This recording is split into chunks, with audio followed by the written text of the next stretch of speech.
আসসালামু আলাইকুম রহমতুল্লাহ। পবিত্র মাহে রমজানে মাদারীপুর জেলার সর্বস্তরের জনগণসহ দেশবাসীকে জানাই আন্তরিক শুভেচ্ছা ও মোবারকবাদ। রমজান সংযম, আত্মশুদ্ধি ও মানবতার মহান শিক্ষা দেয়।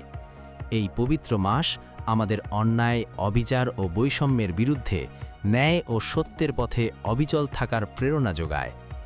একই সঙ্গে সমাজে ভ্রাতৃত্ব, সহমর্মিতা এবং মানবিক মূল্যবোধ প্রতিষ্ঠার আহ্বান জানায়। আমরা বিশ্বাস করি, একটি ন্যায়ভিত্তিক, গণতান্ত্রিক ও কল্যাণমুখী রাষ্ট্র গঠনে সবাইকে সম্মিলিতভাবে কাজ করতে হবে।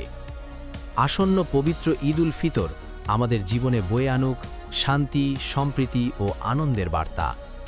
ঈদের আনন্দ যেন সমাজের সকল স্তরের মানুষের মাঝে সমানভাবে ছড়িয়ে পড়ে, এটাই আমাদের প্রত্যাশা। সকলকে পবিত্র ঈদ উল ফিতরের অগ্রিম শুভেচ্ছা। ঈদ মোবারক। মহিদুল ইসলাম হাওলাদার, সভাপতি, জাতীয় পার্টি মাদারীপুর জেলা শাখা এবং জাতীয় পার্টির চেয়ারম্যানের উপদেষ্টা।